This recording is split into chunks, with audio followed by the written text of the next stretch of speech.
So by the time I was 11, I was published and in various newspapers. So by the time I was in high school, then I went into the basic journalism classes, and then I became the editor-in-chief of the school paper, applied for college, and I had a pretty nice portfolio of, I could actually say I was a published writer. There's no two flights alike. And as an entrepreneur, there are no 2 days alike. And if you want every single day to be alike, then go take a job in a corporation and have a routine and a system and a set 4 hours. What I could have done better was to say no. And oftentimes saying no is harder than saying yes. And so I could have said no to a couple of those meetings, but I wanted to serve my clients. But I felt that I failed myself in the sense that I kind of overserved myself. Welcome back to the Hustle and Grind podcast, the show where we dig into why real entrepreneurs trade comfort for conviction. This isn't about vanity metrics or overnight success. It's about the stories behind building a reputation that actually matters. I'm your host, Andrew, keynote architect, platform builder, and fellow founder in the trenches. Today, I'm sitting down with Donna Michaels, a master storyteller and PR entrepreneur. Based in Silicon Valley, Donna works with clients globally using her unique narrative story method to build businesses, drive leadership, and fuel growth. Her track record is incredible. She's helped launch 500 companies, driven 18 IPOs, generated billions in media impressions, and helped raise billions in funding for her clients. Donna started her career as a journalist before digging her heels into the tech sector. She's worked with everything from AI and robotics to automotive and consumer electronics. Basically, if it's in your home, car, office, or pocket, she's probably had a hand on it. Get ready to hear from someone who truly understands the power of a compelling story in the world of business. Donna, thank you so much for being on the show today. I'm incredibly excited to talk to you because you're one of the few people that I know that have been an entrepreneur for, multiple decades. And it's really wonderful to talk to folks that have been in the trenches for that long. So thank you so much for being on the show today. I appreciate it. Yeah, thank you. I am a survivor, an entrepreneur and a survivor. And I'm a storyteller. And we'll talk a little bit more about that. But I think all of us entrepreneurs have a little bit of a, not just a discovery, a journey. And that makes us, kind of like, Uber scouts in a way. Mm-hmm. And it builds a level of resilience. And we'll get into this a little bit later, just this grit that entrepreneurs have that is really different than any other subsection of the population. So the first thing I want to start with, just with a career like that, is where did this start? I know you're a storyteller, so I can just kind of go right into the stories. Where did your entrepreneurial journey start, and what did that look like for you? So to be honest with you, it started when I was about 10. Okay. My father and his brothers owned a publishing company, and and that was newspapers. So there's 40 regional newspapers in Northern California, which pretty much covered all of San Francisco Bay Area, from San Jose all the way up to the wine country up in Napa. Mm-hmm. And my father owned the publishing side of the business. His brothers were reporters and editors. So at a very young age, I grew up, I used to jokingly say, at the back of the print shop, watching the early processes of printing before we were all online and digital, and grew up with that, learning my alphabets and everything, but, with slug type. But I was always really curious and precocious, and my uncles that would go out and do the stories for the various newspapers, sometimes I'd tag along with them. Mm-hmm. And when I was 10, I asked one day, what kind of questions they were to ask in these particular interviews, because I had some ideas. And so I literally shared my ideas, and they said, well, why don't you come along? And I was extremely shy. And I went along, my little schoolgirl uniform with my uncles to go do an interview. And it was interesting. It was actually at Stanford Linear Accelerator, which is known as SLAC, which is a big research center. So here I am in my little school uniform going after school with my uncle, and he's interviewing these computers, researchers and scientists. And my uncle says, okay, Rocky, which was my nickname, why don't you ask the questions? And so I did. It was a huge triumph for me because I was really shy. I had a lisp. I had a lisp. And I used it as a means to just kind of get over that hurdle. And a couple of days a week, I would go out traveling with one of my two uncles, and I would do these news stories. So I just really got enchanted with people, their authentic back in, their I'm going to call it their authentic story and their narrative became really intriguing to me. I was constantly reading. And so that was kind of the world that I lived in. That's amazing. And the fact that your first interview was done in a linear accelerator, I think just has a cool factor to it. That's going to be honest. Yeah, it's a little bit like the Powerpuff Girls going out, Jasmine, Blossom, and whatever the third one's name is, and going out into the world. But I was fortunate that I actually, we would go to Stanford and we would go to Lawrence Livermore Lab and we would go down to the Monterey Research Center and we would go all the way up north in Mendocino Bay and do really cool things like ride the skunk train and talk to the conductors about the old industrial era of transportation. So all these, it was a little like a field trip, right? And I loved the fact that I was always getting, these interesting historical and kind of geographically, from where I grew up in California, these enchanting stories, and then I would start writing about them. So by the time I was 11, I was published and in various newspapers. So by the time I was in high school, then I went into the basic journalism classes, and then I became the editor-in-chief of the school paper, applied for college, and I had a pretty nice portfolio. I could actually say I was a published writer. And so, when most college students start writing their entrance letter, they say, what they wanted to be. And I'm like, well, I'm already doing it. I just want to amplify it. And so I had about 8 years of experience going into college. And so to me, journalism and communications was that I knew that's what I wanted to do at a very early age. But I also knew my father taught me at a very practical, because he was a business entrepreneur, and he taught me that you need to know more than just the creative side. So before we called it STEM, it was just called mathematics and science and and all these things. And I would fly with him, and he had a little biplane, and we'd go up and we fly. And math was challenging for me, but math became easy for me when I could apply it. So my father was all about applied, taking, whether it was English or math or science or anything. If you actually can learn and retool and apply, which I think is really important in entrepreneurship, always make sure that you have not just the primary, but the secondary, kind of the backup. So math is always exact, right? But when you're flying a plane, it's no longer about math. It's about situational awareness, about knowing your surroundings. You don't have a rear view mirror. You have you don't have any side view mirrors. You have to be agile and quick and instinctive. And I think all those things really early on taught me that I was more than just kind of a basic get through primary, secondary, and college, is that I always was looking for this kind of the sense of what I call on the verge of creating and making something happen.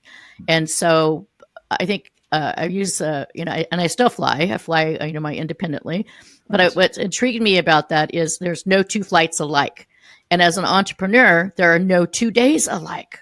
Mm-hmm. And if you want every single day to be alike, then go take a job in a corporation and have a routine and a system and a set core hours, or, go work, at any, Acme company. But when you're an entrepreneur, you kind of have to keep reinventing your own flight pattern. So it's like, and when you fly, you have you have your, your all your checkpoints, and then you have your run up, and then you have your permissions, and then you can actually, fly. And then there's, all these different components. And I think it's very similar to how a day-to-day, scenario of being an entrepreneur is. Mm-hmm. And I think you hit it right on the head, the difference between a 9-to-5 and an entrepreneur. And the 9-to-5s, you like your stability. Everything is generally the same. You know it's going to happen. It's very predictable. It's very, comfortable. It's very, you know what's going to happen. Predictable. We'll leave it there. Entrepreneurship. I think us as entrepreneurs, the reason why we chose this is we do best in chaos. We do best with that constant change. I like it personally. I don't know what your experience is, but I like it personally because no matter what's going to happen in my life, it helped me to build a resilience that says whatever is going to happen, I am going to figure out a way to make it work. because I already have this skill set. I've developed this skill set over years of never quite knowing exactly what's going to happen in a day. The future doesn't scare me at all. It's like, I'm just going to figure it out. There's two things. So one, at the entrepreneurship, at the end of it is the word ship, SHIP. We are literally riding the ship, and in a lot of ways, we're navigating, and we're not just riding the ship, but we're actually guiding the ship, right? So I think that's one thing I often think in my head. The other is, remember in the pandemic, and there was this fear and certainly in doubt, and what was going to happen, and people that were in corporate jobs and they needed to go, how are they going to manage to work at home and kind of acclimate themselves? I'm like, I inoculate myself every day. To me, it was like. It was like, well, there's nothing's really changed other than I had to take the dog out a lot more often because I wasn't going to my office. Yep. But I think that's one of the differences as well is that we're constantly creating and constantly, as you say, we have to be agile and we have to be nimble and we have to be, quick. Yeah. Yesterday I didn't have a great day, and I very seldom say, oh, that wasn't a great day. Mm-hmm. But I always try to think about, what could I do? What could I have done that would made it less chaotic? Was it me? Was it them? Was it, something I said? And so I think one of the key skills is listening. And yesterday was a rough day because I had 6 meetings, and I don't like having 6 meetings a day because it doesn't give me a lot of creative mind space to create content. And being in public relations, I create a lot of content. So I was up until 2:00 in the morning creating content because I didn't have the mind space in the daytime. And then I had to declutter my mind and just get my literally create a whole white space and mind space for me to do that. But what I could have done better was to say no. And oftentimes saying no is harder than saying yes. And so I could have said no to a couple of those meetings, but I wanted to serve my clients. But I felt that I failed myself in the sense that I kind of overserved myself. Does that make sense? It does. And that's an entrepreneur mindset is if we don't get time to create, like Wednesdays are usually my day to create because I book one in the week because I need that moment. I need that fire.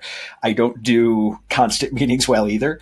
But I also think that we hold ourselves to a much higher standard because we don't have a standard paycheck that comes in. Our ability to produce is directly related to our paycheck. So a totally different mindset on things. And I do, I found myself on a regular basis being very, very hard on myself going, well, that day was completely not productive because I did the entire day of meetings. Well, there might be something more to it, and you're going to have those days. And I think that's something, the balance that we have is very different than most people don't. And I think one of the issues we run into too is there's not really another standard out there unless you know a lot of entrepreneurs, which some don't. So I started my business in that scenario, right? Of which is, where is my next paycheck coming from? Yeah. So I had worked for a number of tech companies in Silicon Valley. And one of the ones that I was working for at the time, they recruited me from their number one competitor. So I thought, well, I'm going to be big fish, little pond, but I'll take a lot of experience with me. And I thought I'd do one more tech company and then I'm going to go out and do my own thing. So I already had a kind of a napkin plan, but I tucked it and put it in my wallet and kind of forgot about it. And literally it was a little napkin sketch of what my business model would be. And then I took a job with this company. And 6 weeks after taking the job, I got a call. I get called in by the CEO and the CFO, and they let me know that they had lost their strategic funding. They hadn't met all the requirements for the investment, and they were behind. And whether they knew this when they hired me or not, I kind of think they might have known a little bit of this. But there I was, 6 weeks in a job. In 2000, it was early 2001. The market we were just coming out of a funky market. It was post.com. The market was a little light. I had a lot of friends that had lost their homes with those horrible interest rates. And I was in the process of adopting 2 kids from out of the country. And next thing I know, I'm getting a pink slip, so to speak. They didn't owe me anything, but they gave me 90 days, pay and apologies. And like, we're here to help you do whatever you want. And I said, you know what? think I know what I'm going to do. It's unfortunate. I said, I think it's now time for me to start my own business. So as I took the check and I put it in, but I thought I better get this to the bank right away before it bounces. Put it in my wallet. I got in the car. I was on the way. I was actually on the way to the car. I put the check in the wallet, and I had a $5 bill. I don't really carry that much cash, but even then, I didn't carry much cash with me. I had a $5 bill. I get in the car, and I turn the car on, and I have a half a tank of gas. And I had this thought for a minute of not panic, but of hope. If I have $5, if I put that $5 into the car, I have more than half a tank of gas.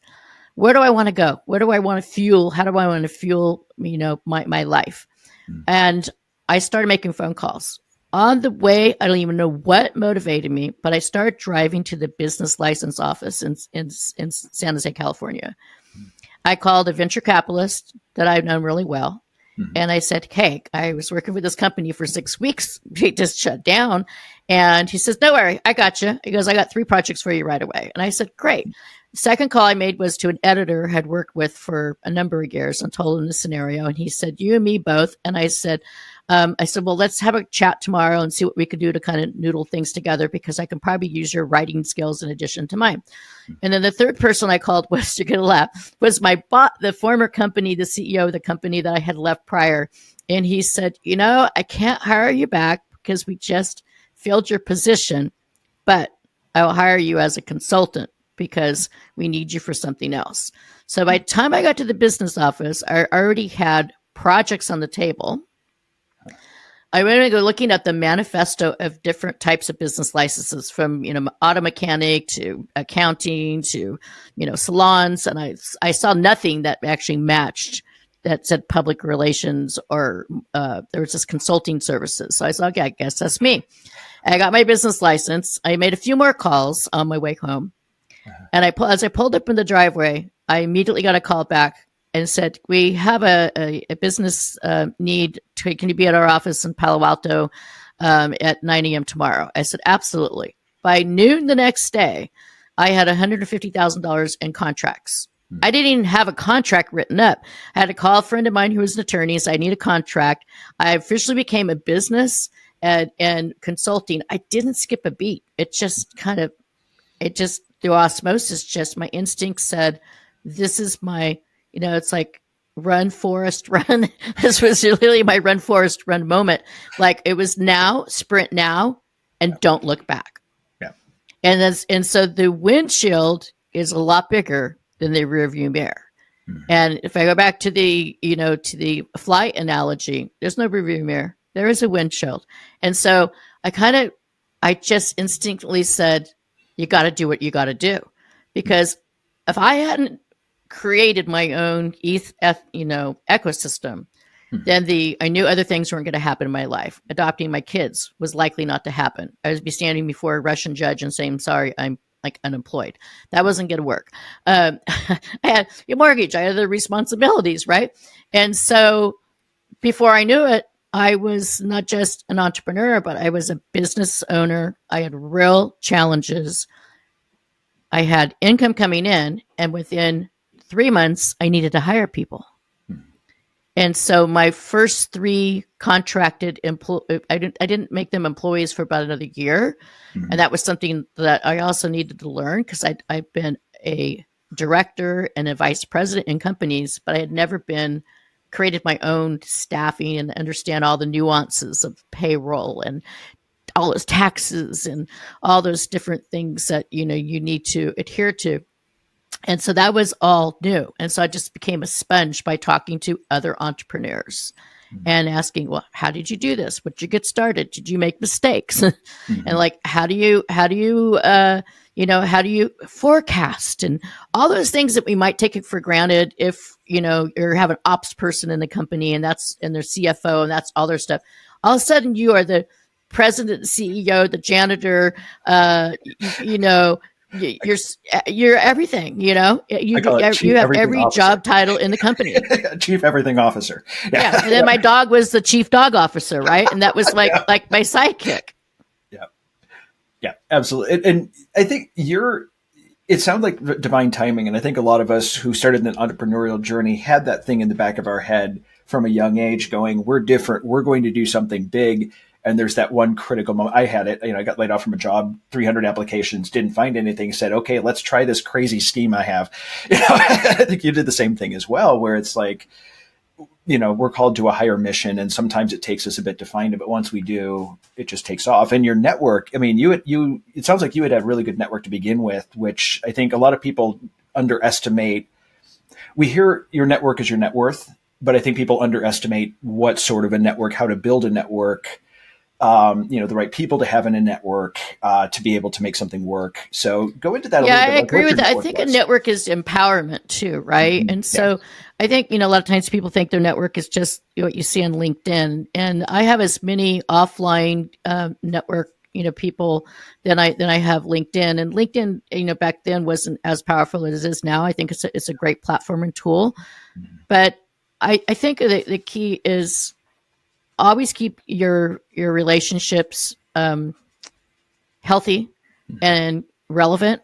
So right now, there's a lot of AI communications and activities that are happening. And so I've been working, with machine learning, deep learning, robotics, autonomous type companies for more than a decade. And now all of a sudden, it's like a cool thing, right?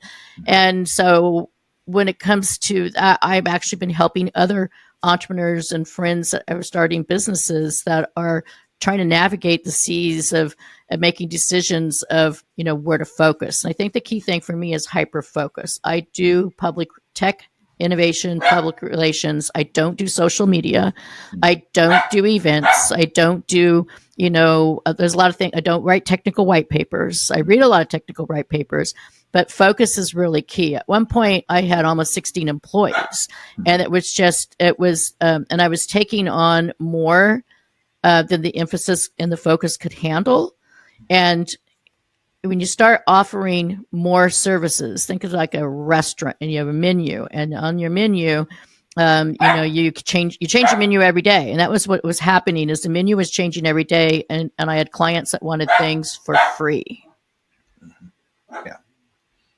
Yeah. And, I think that let's go back for a second just to the network, because I want to hear, I have two different roles in my network. I've got the people that I refer to other folks, and I've got my inner circle when things go wrong. Those are the people that I called all those people last night. I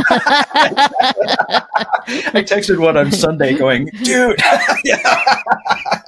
But I think that there's different parts. And I think what you brought up was really interesting on LinkedIn, where yes, LinkedIn is good. That's, it's good to have. Definitely go out, get your name out there, connect with people, do your thing. That's not necessarily a network. I think it's some part of it, but the network is more people you have met in person. The network is more people who you have a relationship with, who you build that relationship and maintain that relationship with, and they have a specific portion in their business.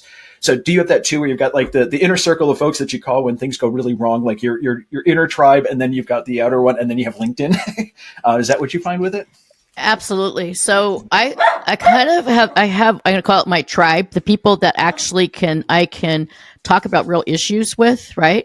And so in lieu of having a therapist or a shrink, I think it's really important to have people that you can entrust and that will listen and not just respond. And listening is so important in my profession, my career. I had a client yesterday who had a website that, wasn't going up on time for an announcement that I'd been working on for weeks. So I called one of my trusted web guys and said, hey, can you fix this for me? Because if you don't, the entire launch is going to go sideways. Mm-hmm. But I think that LinkedIn is, I don't want to call it a social app, because there is a lot of, I'm not, when it comes to social media, to me, I'm going to say I'm a little antisocial. I don't tweet anymore. Facebook and Instagram and those things are just like, I have other things I need to prioritize. But to me, LinkedIn is a great place to connect and find like-minded people and maybe new business prospects.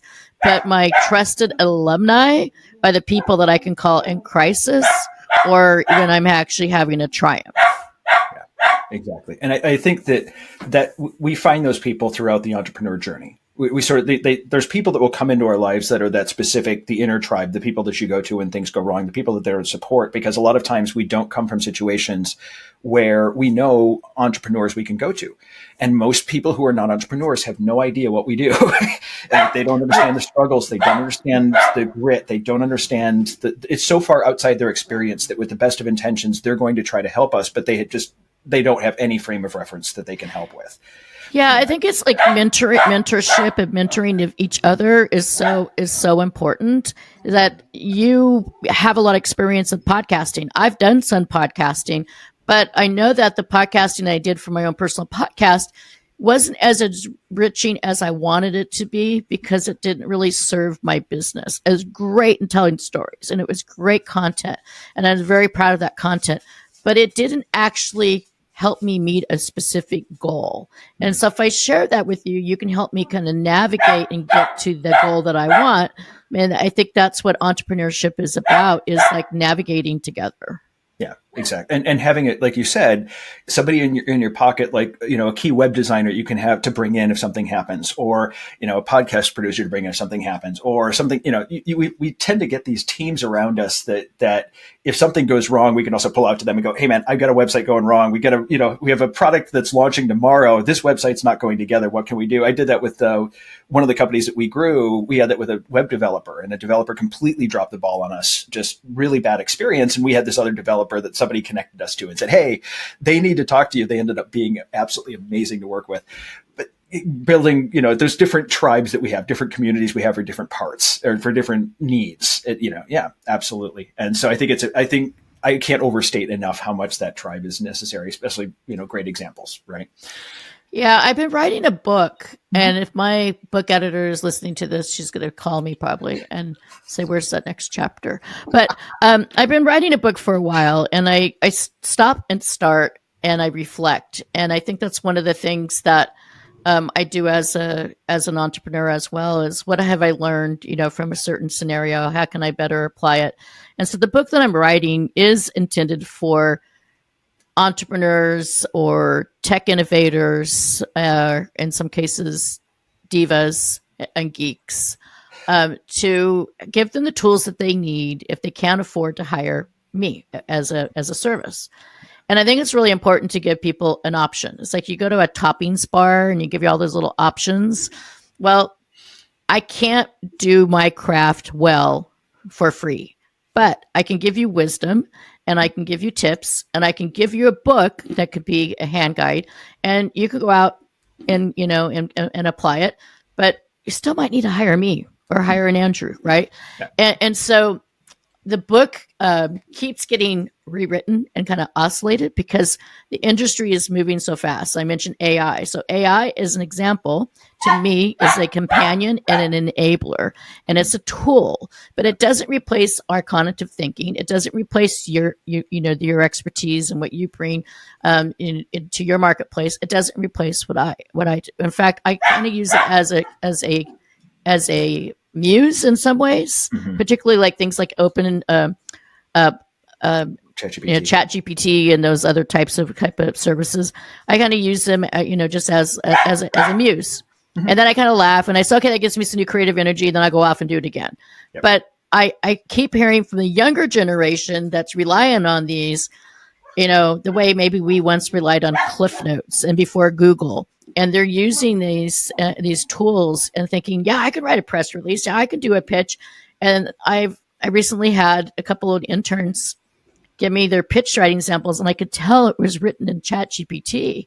And I said, well, these are great, but I'm actually going to give you 30 minutes to rewrite this. It's like telling somebody to write cursive, and they struggled. And I thought, wow, as a mentor, I need to help drive and foster this next generation if it's even possible. Yeah. And they're good tools, but same thing. I had somebody write me an email the other day, and it's like, oh, you use ChatGPT. You're good at it. You tried to hide it. I appreciate that. But, I see you did this. And I think that's one of the things. I have a copywriter on my team, and one of the things he said is, he's like, look, what it does is it's a good statistical model. It takes the worst possible writing and the best possible writing, and it comes in the middle. And what do you think there's more of? Really good writing or really bad writing? there's more really bad writing. So it leans more towards that direction. I use it for a lot of things. It's a powerful tool. I really appreciate it, but I think you're very correct. No matter how good it's going to get, I don't think it's going to be good enough to really completely let us, completely stop having to actually input into this. You're not just going to get ChatGPT to run your company. It's good for as a thought partner though. Like I'll sit down, like today, one of the things I'm thinking about is, okay, ask me a bunch of questions to help me define this. Ask me a bunch of questions and just help me go through the thought process of what my social media posts for the next week are going to be. It's really good at reflecting back. Yeah. Well, the reflective moments are really, I think, really key. So I try to create my own, twin, clone myself, which is like a scary thing, and just in my voice. But even then I realized it wasn't my voice. No. So I gave up and I said, you know what? I'm not going to use this like Google. I'm going to use it as a creative muse as it evolves, and my privacy is important to me. So whatever I create in content, and I really pride myself, with my clients that I'm writing, customizing content. When I do a recommendation, for a new product launch or a company launch, I don't just take something off the shelf and slap their logo on it and say, here you go. Because there's no fun in that to begin with. And I really like to push myself and kind of, and I always say, think totally out of the box, like Harold and the Purple Crayon, and and go on an imaginary, journey of all the places you could go, which is one of my favorite Dr. Seuss books, because I think oftentimes people play it really safe and say, these are my services. This is what I can do for you. This is what I've done for other clients. And like, when can I get started? And I actually will tell clients, unfortunately, I had this conversation a few months ago, a really great team. They had a very specific market niche and a very specific business goal that they wanted to do in 90 days. And it was an impossible goal. So I said, unfortunately, I would not be able to do that in 90 days. I'd be able to do that and help you get there probably within 6 months to a year. But based on your goals, they wanted to hold me accountable for revenue. They wanted to hold me accountable for funding, and they wanted to hold me guarantee, editorial content based on the case studies that I shared with them of companies that I had been working with for somewhere between 2 to 7 years. So I could get them there, but not in 90 days. No. And so that was a hard no, because then I would have been restless. I would have been, sometimes it's like leaving money on the table as an entrepreneur is not always an easy thing to like, oh man, that money would have said good. But at the same time, it has to be the right opportunity, it has to be the right engagement, and it needs to be for the right fulfillment. And if something is not going to fulfill you, then don't do it. Yeah, exactly. And I'm fulfilled today. You feel fulfilled today? I'm fulfilled today. Good. It's still pretty early in the morning. Love it. So we're getting towards the end of the episode, and there is one question I like to ask people, and that is, what do you see yourself doing in 5 years from now?